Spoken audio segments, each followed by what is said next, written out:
जय हिंद बच्चों, हमारे यूट्यूब चैनल स्टडी विद शरण में आपका स्वागत है। आज हम देखेंगे ज्योग्राफी का एक अलग चैप्टर अक्षांश, देशांतर, अंतर्राष्ट्रीय तिथि रेखा और उस पर समय। ये हम जानते हैं अच्छी तरह से कि बिना अक्षांश और देशांतर को जाने, बिना अक्षांश और देशांतर का ज्ञान, बिना अक्षांश और देशांतर के ज्ञान के हम ज्योग्राफी अच्छे से नहीं पढ़ सकते हैं, उसको समझ नहीं पाएंगे। पृथ्वी के विभिन्न भागों को एक निश्चित लोकेशन देने के लिए एक लाइन, इमेजिनरी लाइंस खींची गई हैं। उन इमेजिनरी लाइंस को ही हम अक्षांश और देशांतर कहते हैं। अभी बता रहे हैं कैसे होता है। अब सबसे पहले देखते हैं अक्षांश। अक्षांश किसे कहते हैं? मान लिया हमारी धरती ये है, पृथ्वी है।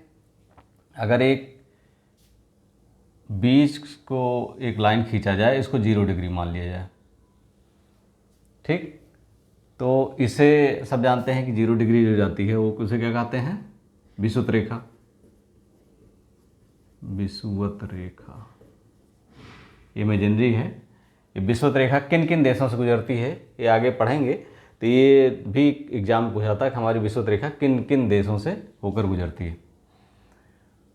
अब देखो, यहाँ से केंद्र मान लिया पृथ्वी का ये है, तो यहाँ से ये सीधी लाइन मान लिया, ये खींच देते हैं, एक सीधी लाइन खींचिए, परपेंडिकुलर लाइन, ये हो गया 90 डिग्री, तो ये हो गया 90 डिग्री, ठीक। अब यहाँ से मान लिया ये कोई यहाँ का बिंदु हम देखते हैं, ये मान लिया 40 डिग्री है, तो यहाँ से जो इमेजिनरी लाइन यहाँ जाएगी, यहाँ तक पृथ्वी को इस तरह से बांटेगी, तो ये क्या हो गई? 40 डिग्री हो गई।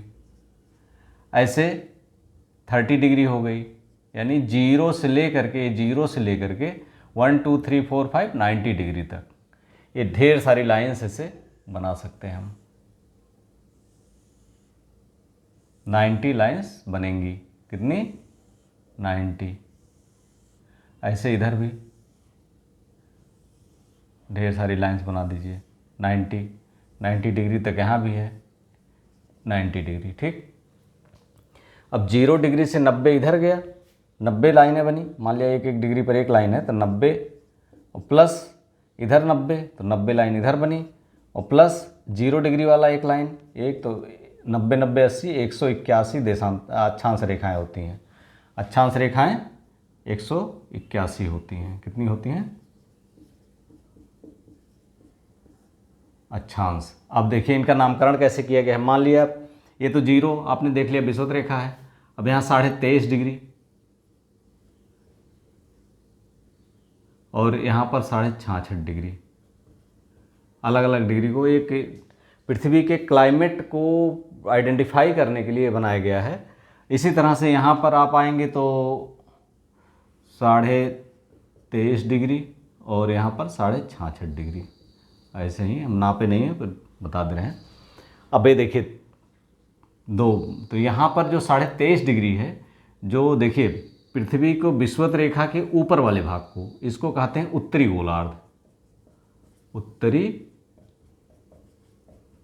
गोलार्ध। और यहाँ के निचले भाग को क्या कहते हैं? दक्षिणी गोलार्ध।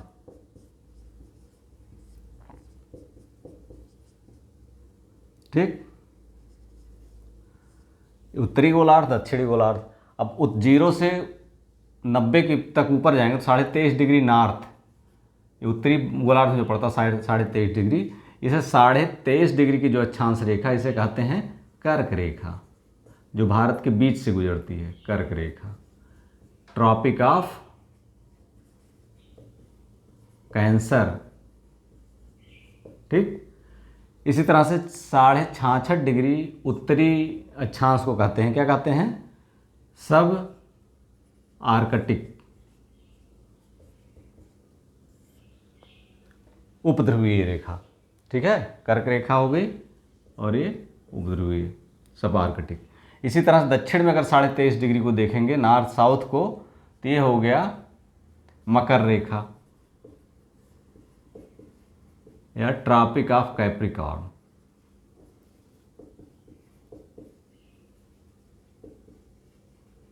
और इसे 66.5 डिग्री जो साउथ है, इस अक्षांश को कहते हैं क्या कहते हैं, सब अंटार्कटिक। चूँकि अंटार्कटिक है, अंटार्कटिका इधर है और इधर आर्कटिक है, तो सब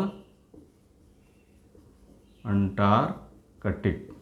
ठीक, ये हो गया आपका अक्षांश रेखाएं। दो अक्षांश रेखाएं यानी 0 डिग्री, ये मतलब दो अक्षांश, किन्हीं भी नज़दीकी दो अक्षांश रेखाओं के बीच की दूरी जो होती है, दो अक्षांश रेखा के बीच की दूरी, क्या होती है, 111 किलोमीटर। ठीक, ये समझ में आ गया अक्षांश रेखाएं।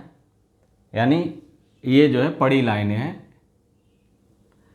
लैटिट्यूड, ये अक्षांश रेखाएं होती हैं, ये 181 होती हैं।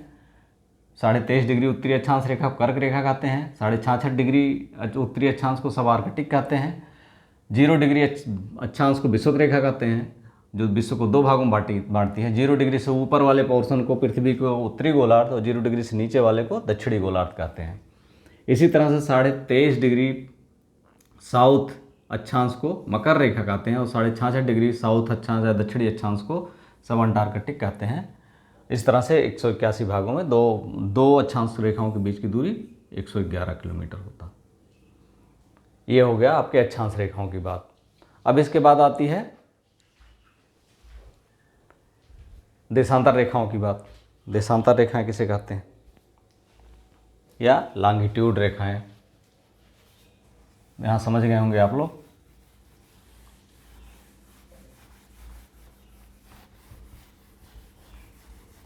जैसे पृथ्वी मान लिया, अब हमने लंबी पड़ी रेखाओं को देखा, आपकी बार खड़ी रेखाओं को। मान लिया हमारी धरती है, ठीक।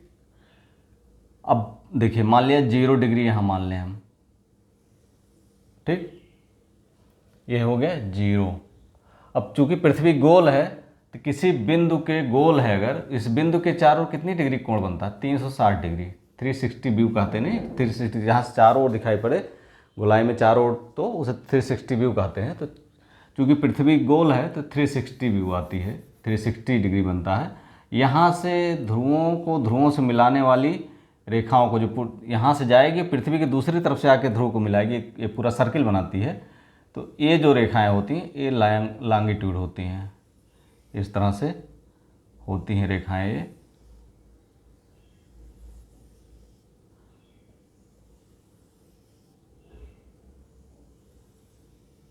चूँकि ये इस तरह दिख रहा है, चूँकि ये पृथ्वी के घुमा करके, कोई गेंद हो मान लिया ऐसे, तो इधर से ले आकर के इधर, फिर इधर से ले आके इधर, इस तरह से करेंगे आप तो समझ में आएगा। ये हो गई आपकी अक्षांश देशांतर रेखाएं।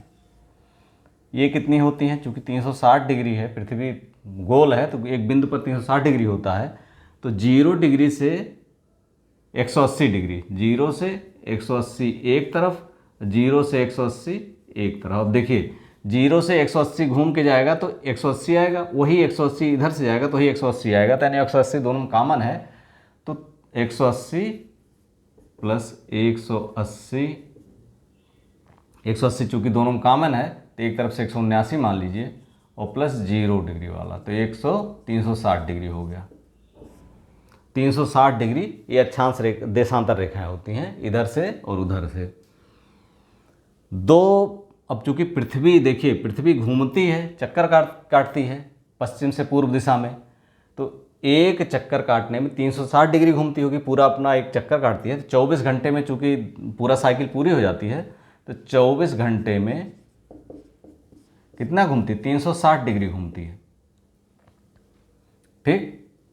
अब 24 घंटे में 360 डिग्री घूमती है, तो एक घंटे में 360 बटे 24 यानी 15, काटेंगे इसको, 4 6 24, 4 9 36, 90 हो गया, 6 15, तो 15 डिग्री घूमेगी एक घंटे में, यानी 60 मिनट में 15 डिग्री घूमती है, ठीक है, या 15 डिग्री 60 मिनट में घूमती है।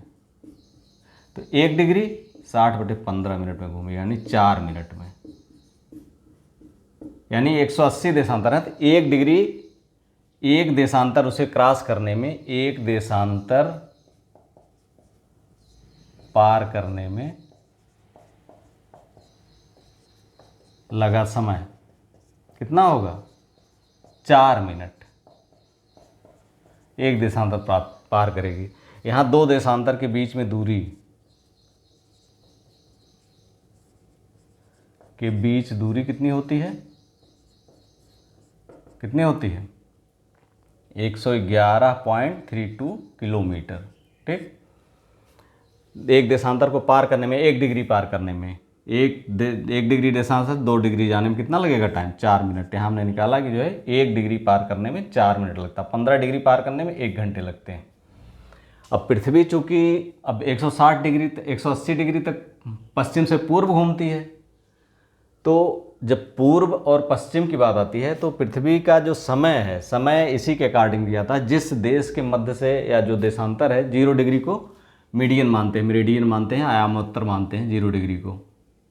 इसके पूर्व में, इसके इधर पूर्व में पूर्वी गोलार्ध,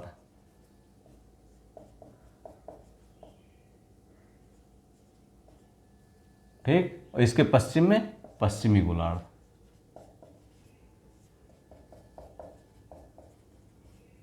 अब देखिए पश्चिम से पूर्व घूमती है, सूरज निकलता है इधर तो पहले इधर निकलेगा ना पूरब की तरफ, जापान की तरफ सूरज पहले निकलेगा तो इधर टाइम पहले निकलता है, तो टाइम पहले प्लस माना जाता है। और पीछे जो है बाद में, क्योंकि पीछे जहाँ निकलेगा वहाँ बाद में समय शुरू होगा, दिन शुरू होगा। तो सूरज निकलने से अगर जोड़ लीजिए तो पूर्वी गोलार्ध में समय पहले, तो यानी अगर इधर जाएंगे तो प्लस आपका टाइम प्लस होगा, और इधर जाएंगे पश्चिम की तरफ जाएंगे टाइम माइनस होगा। जैसे जैसे इधर जाएंगे तो टाइम प्लस होता जाएगा, टाइम इधर जाएंगे तो अंतर्राष्ट्रीय तिथि रेखा जब पढ़ाएंगे तो इसमें आपको पता चलेगा कि कैसे टाइम को प्लस और माइनस होता है और कितना टाइम प्लस माइनस कहाँ किया जाता है। भारत की जो अंतर्राष्ट्रीय जो टाइम लाइन है वो 82.5 डिग्री देशांतर है, जो भारत के मध्य से नैनी, इलाहाबाद के नैनी से होकर गुजरती है। इसी को आधार मान करके टाइम डिसाइड किया गया है। हालांकि भारत के अरुणाचल में और गुजरात में टाइम का 2 घंटे की डिफरेंस है, 2 घंटे का डिफरेंस है। यहाँ 2 घंटा पहले सूर्योदय होता है, यहाँ 2 घंटे बाद सूर्योदय होता है। ये जी समझ लीजिए, अच्छा देशांतर समझ में आ गया होगा।